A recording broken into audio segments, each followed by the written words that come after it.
안녕하세요. 김은정입니다. 2교시에는 디스크의 유형별 특징 중에서 C형, 신중형에 대한 이야기를 나누겠습니다. 자, 선생님이요. 질문을 하나 합니다. 지금 선생님의 책상이 뭐가 있어요? 성냥개비가 하나, 둘, 셋, 넷, 다섯, 여섯. 성냥개비 6개를 준비한 선생님께서 이렇게 말씀하시네요. 원을 만들어 보세요. 라고 이야기합니다.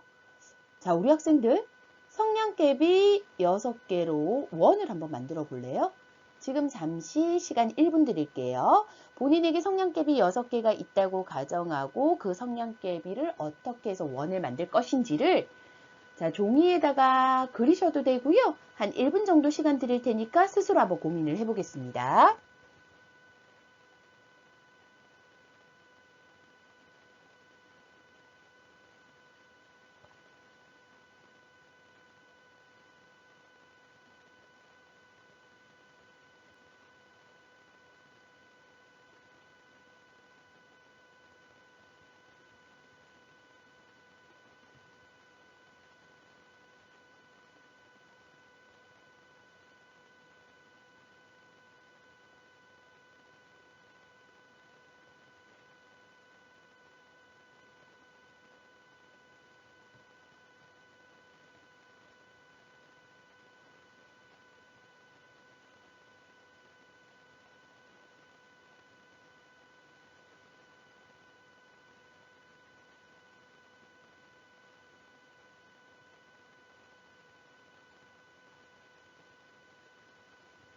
자, 1분의 시간이 지났습니다. 원을 만드셨나요? 성공하셨나요? 저는 어떻게 해야 될지 잘 모르겠더라고요. 자, 우리 학생들은 어떻게 만들었는지 한번 보고, 그리고 이 만화 컷 안에서는 어떻게 준비하고 있는지 한번 볼게요. 자, 성냥개비 6개로 원을 만듭니다. 어떻게 하지? 라고 고민을 하면서 시작은 기분 좋게 열정적으로 하고 있습니다. 자, 하다 보니까 성냥개비를 구부려도 보고, 이렇게 세워도 보지만 원이 되지는 않고 오각형 6개를 구부리지 않고 지금 현재 이 그림 모양으로 놓으면 육각형 얼마나 부러뜨려야지 원이 될까? 백각형이 될까? 라는 고민들을 하고 있는 것 같아요. 정말 성냥개비 6개로 원은 가능한 것일까요? 자, 그런데 선생님의 행동을 한번 보시겠어요? 항의하고 있는 학생의 맞은편에 있는 선생님은 살짝 미소를 띠면서 준비를 하시는 것 같아요. 어머, 학생이 깜짝 놀랍니다. 선생님께서 원을 만드셨나 봐요. 한번 볼게요.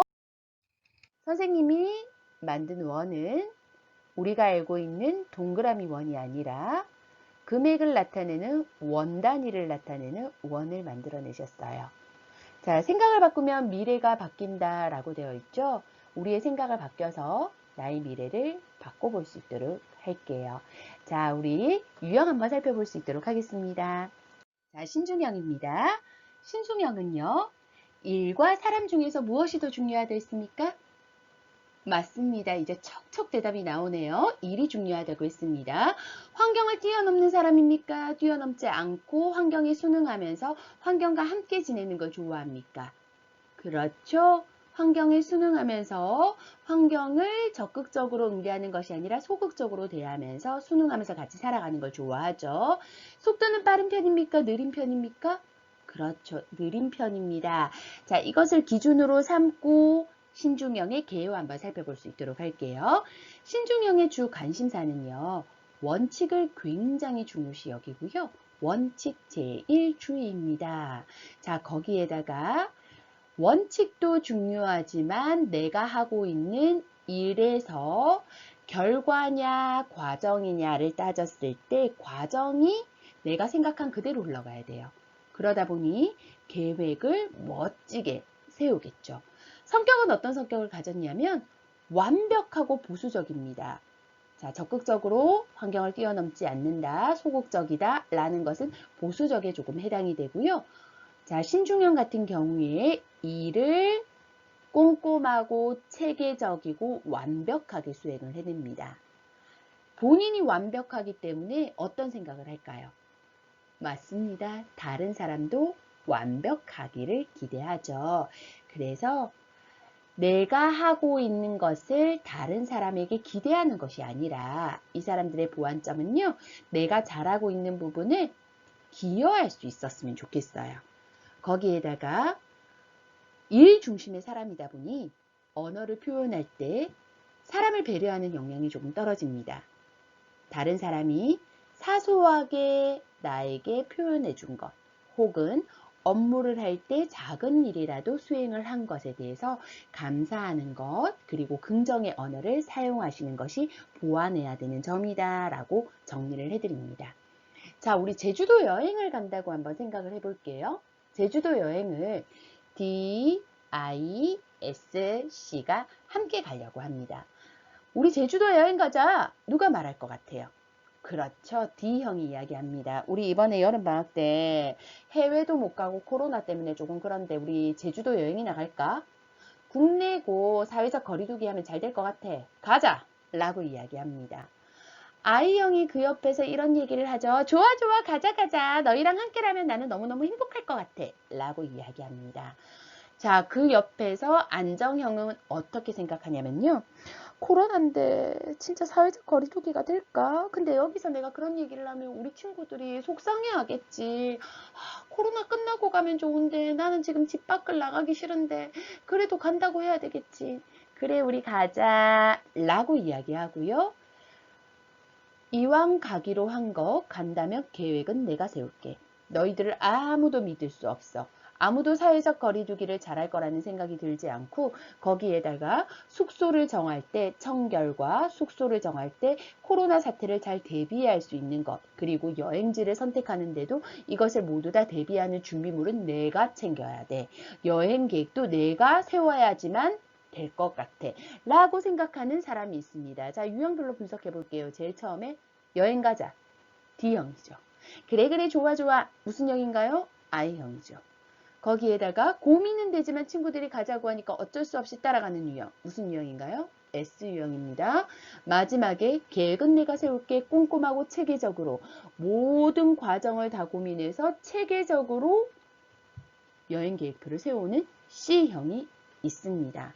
I형이 세운 계획 C형이 마음에 들까요? 아니죠. C형은 완벽하게 계획을 세울 거거든요. 그런데 여행을 한번 떠나볼게요. 여행을 출발했습니다. 출발한 가운데 갑자기 비행기가 연착이 된 겁니다. 우리가 타고 갈 비행기의 모객 모집이 많이 되지 않아서 비행기가 연착된 겁니다. 한 번만 연착되면 좋은데 한 번 더 연착된 겁니다. 우리의 도착 시간은 원래 12시였는데 안타깝게 도착해보니 벌써 4시가 된 것입니다. 자, 신중형은 굉장히 고민이 많을 겁니다. 왜? 비행기 도착해서 12시에 렌트카 회사까지 가는데 1시, 1시에 렌트카를 바로 타고 인근의 10분 거리에 있는 식당에서 점심을 먹기로 한 것이 본인의 계획인 겁니다. 비행기가 뜨지 못하면서부터 조마조마하기 시작하겠죠. 왜? 완벽한 내 계획이 흐트러지기 시작하니까요. 원칙이 흐트러지기 시작하는 거니까요. 이렇게 굉장히 불안해할 때 융통성이 뛰어난 I형이 이렇게 이야기합니다. 걱정하지 마. 우리 벌써 시간이 늦었으니까 공항에서 밥 먹고 가자. 라고 이야기합니다. 대책을 내세우는 I형을 따라 우르르르 같이 밥을 먹으러 갑니다. 하지만 C형은 무슨 생각할까요? 지금 렌트카 회사 가야 되는데 라고 생각해요. 자, 이것이 무엇이냐면 유형별로 사람들의 성향이 다르다라는 것을 이야기 드리고 싶었고요. 그러면서 C형에 대해서 조금 더 생각해보자 라는 걸로 사례로 풀어봤습니다. 자, C형의 일반적인 특징 한번 볼게요. 신중형이고요. 일 중심의 상황이기 때문에 업무의 품질과 정확성을 높이기 위해서 환경을 바꾸는 것이 아니라 기존의 환경 내에서 신중하고 꼼꼼하고 체계적으로 생각하고 판단해서 일을 하고 있습니다. 일반적인 특징과 선호하는 환경을 살펴보게 되면요. 일반적으로 중요한 사항이 무엇인지, 기준이 무엇인지 관심사에 두고 세부 사항에 신경을 쓰게 됩니다. 분석적으로 사고해서 다른 사람들의 의견인 찬성과 반대, 그리고 이 일에 대한 장단점들을 충분히 고려해서 결정을 하려고 합니다. 그러다 보니 일에 대한 시간이 굉장히 길겠죠. 일을 하는 데 있어서 예의는 바르고 격식은 차립니다. 사람 중심은 아니지만 사람 중심이 아니다 보니 실수하지 않기 위해서 예의를 바르고 격식을 차리고요. 일을 정확하게 수행을 해냅니다. 업무 수행을 하는 데 있어서 타인이 실수를 하게 되면 비평적으로 분석을 하고 있고요. 본인이 실수한 것도 역시 용서하지 못하는 사람입니다. 상황 활동에 대해서 체계적으로 분석적으로 접근하는 사람이 신중형에 해당이 됩니다. 이 사람들이 어떤 환경을 좋아하는지 살펴보겠습니다. 업무 수행에 대해서 기준이 명확한 환경을 좋아합니다. 매뉴얼이 있고요. 회사에 직무기술서가 있어서 그 직무기술서가 또 신뢰도가 높아서 명확하게 일을 할 수 있는 기준이 있는 것을 좋아하고요. 품질이나 정확성의 가치를 여기는 환경을 좋아합니다. 전문성을 입증할 수 있는 환경, 업무 수행에 영향을 미치는 요인들을 통제할 수 있는 환경, 내가 모든 것이 통제되어야 된다. 업무를 하는 데 있어서. 그러다 보니 당연히 일이 느릴 수밖에 없겠죠. 자, 일을 하는 데 있어서요. why, 왜를 계속 이야기합니다. 제가 지난 주차에 수업을 할 때 신중형은 why를 계속 이야기한다 라고 있죠. 자, 다시 한번 why, 왜를 생각하면서 D형 한번 생각해 볼게요. D형은 뭐였나요? what, 뭐 였죠. 그런데 C형은 같은 일인데도 불구하고 왜죠.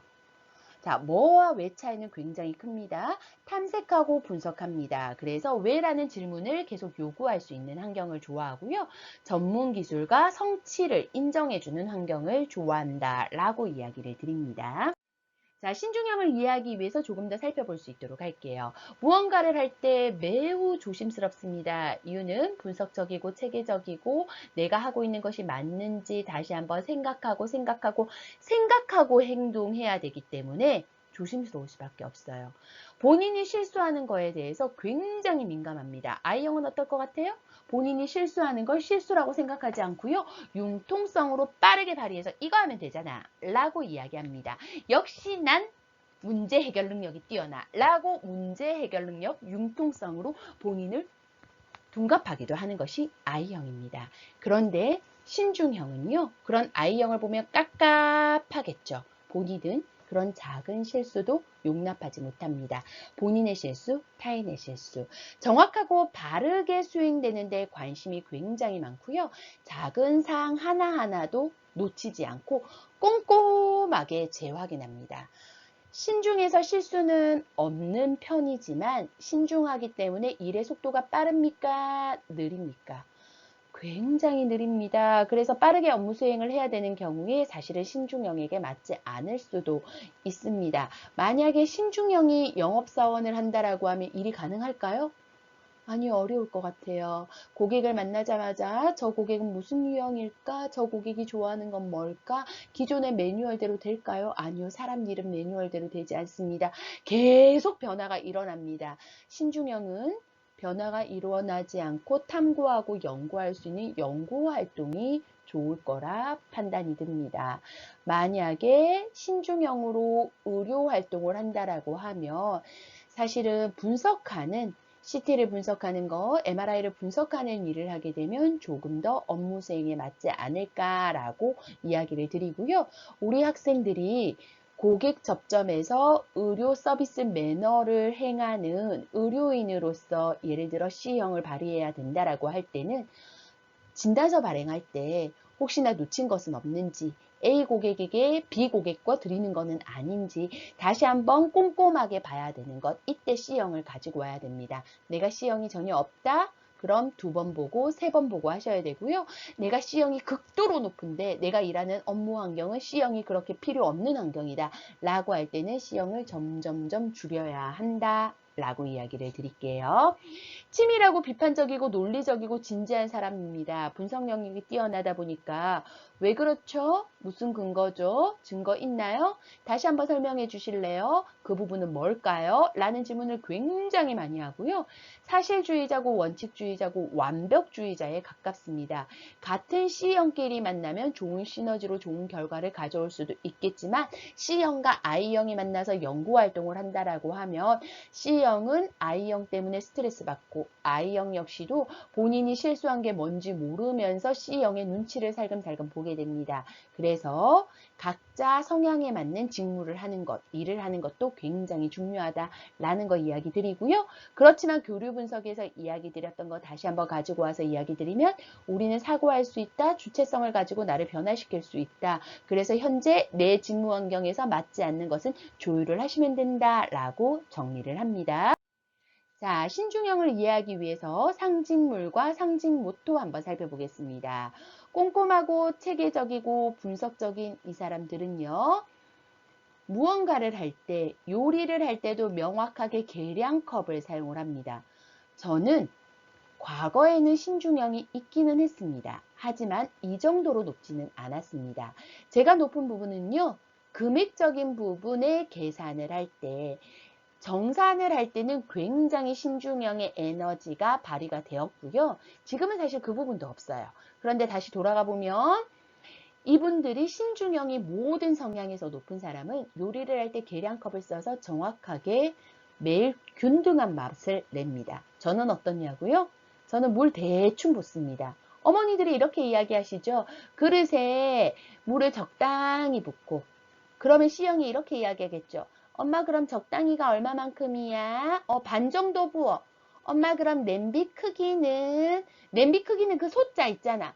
엄마 그럼 소자에 물이 몇 cc가 들어가면 반이야? 이렇게 계속 질문하는 게 C형이고요. 저는 물 대충 붓습니다. 된장 대충 풀고요. 한 큰 숟가락으로 한 3, 4숟가락. 근데 3, 4숟가락도 할 때마다 달라지는 것 같아요. 자, 신중형은 그렇지 않습니다. 어떠냐면 계량컵을 사용해서 요리를 하고요. 계산기처럼 정확한 사람, 각도기처럼 정확한 사람, 바둑판의 선처럼 명확하게 균등한 크기를 가진 사람, 거기에다가 시계처럼 정확하게 움직이는 사람, 분석적이고 정확하고 체계적인 사람들이 상징물을 이렇게 골랐습니다.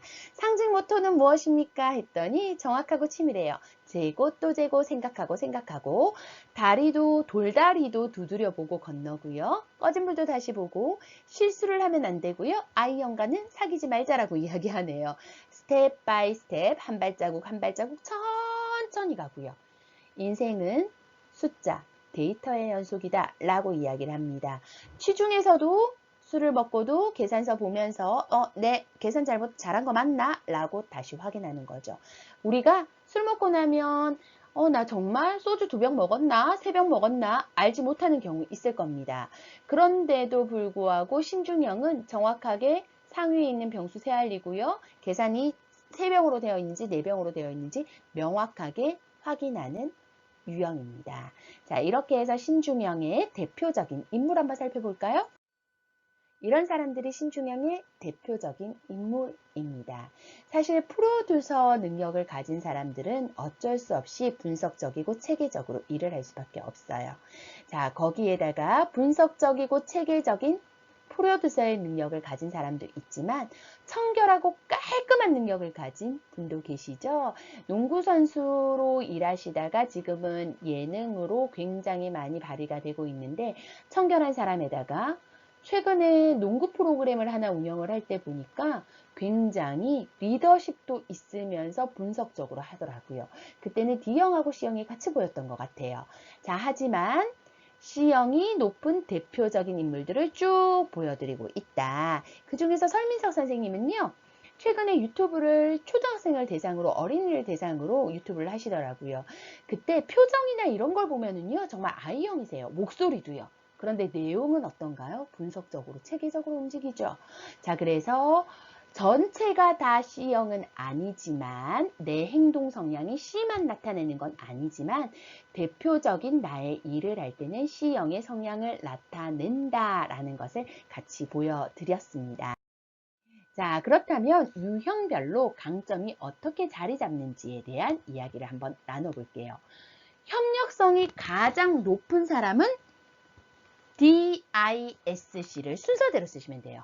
최고가 협력성이 가장 높은 사람이 누구지? 자아 개념. 가장 높은 사람은 누구고 가장 낮은 사람은 누구지? 순서대로 해보는 거예요. 낙천성, 정확성.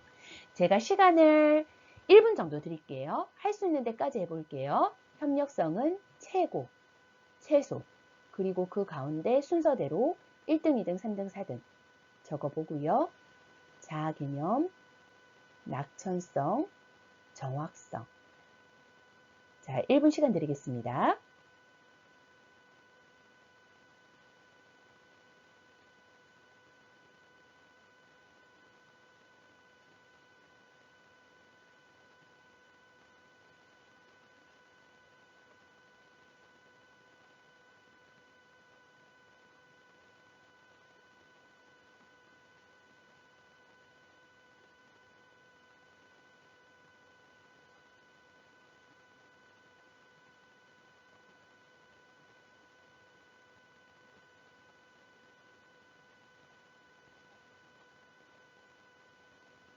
자, 모두가 작성하지는 못했겠지만 일부 부분 최고, 최소 정도는 뽑아내지 않았을까. 1등, 2등 조금 헷갈릴 수 있고 3등, 4등 조금 헷갈릴 수 있고요. 2등, 3등 헷갈릴 수 있겠지만 그럼에도 불구하고 많은 학생들이 이제 근접해서 답을 찾아오지 않았을까라는 것을 기대를 해봅니다. 어떻게 우리가 작성한 답이 맞는지 한번 확인해 볼게요. 어떻습니까? 잘 작성하신 것 같아요? 저는 협력성을 쉽게 맞췄을 것 같아요. 자아 개념도 한번 볼까요? 낙천성은요? 정확성은요? 아마 우리 학생들이요, 이 중에서 최고의 강점을 찾는 것은 어렵지 않을 거예요. 반면 최소의 약점을 찾는 것도 어렵지 않으셨을 겁니다. 가운데 요 2등, 3등이 1등이 붙을까? 4등이 붙을까? 2등, 3등 바뀔까? 라는 것이 조금 헷갈리는 부분이 있지 않았을까라는 것을 예측을 해보는데요. 그럼에도 불구하고 분류할 수 있는 것, 우리가 지금 현재 5번째 수업이죠. 이 5번째 수업으로 스스로가 성장하지 않았는가라는 생각을 해봅니다. 자, 마무리 한번 지어볼게요. 자, 나와 다른 사람이 틀린 겁니까? 아니면 그냥 다른 겁니까? 다른 겁니다. 틀리다라는 것은 나는 맞고 너는 틀렸어 라는 거죠. 아니, 그게 아니라 나와 너는 다른 사람이야. 너는 충분히 그렇게 생각할 수 있어 라고 이해하고 수용하자 라는 거고요. 나의 장점은 어떻게 해야 될까요? 최대한 높이고 단점은 보완해서 균형이 잡힌 인격체로 성장하자 라고 이야기를 드리고 싶어요. 변화라는 뜻이 아닙니다. 스스로 통제하라는 것입니다. 교류 분석에서 이야기하는 A로 사고하고 사고 능력을 가지고 내 성격을 그럼 지금은 C를 써볼까? 지금은 D를 써볼까? 라고 사고하고 행동하자라는 것을 이야기를 드리고요. 장점은 인정하고 단점을 보완할수록 균형 잡힌 인격체로 성장할 수 있게 된다라고 이야기를 드립니다. 이렇게 마무리해 보겠습니다. 나와 너 사이, 너와 나 사이 틀린 것이 없지? 그렇죠. 틀린 것이 없죠. 우린 다른 것뿐이니까요. 너도 옳고 나도 옳다. 다시 한번 읽어볼게요. 너와 나 사이 틀린 것은 없지. 너도 옳고 나도 옳다. 우리는 옳은 사람들이 모여서 옳은 행동을 하면서 바른 인격체로 성장하기를 기대해 보겠습니다. 다음 시간에 디스크에 대해서 다시 마무리해보는 시간 가질 수 있도록 하고요. 다음 시간에는 본인의 디스크 진단지 다시 한번 펼쳐보면서 이야기 나눠볼게요. 애쓰셨습니다. 김은정이었습니다.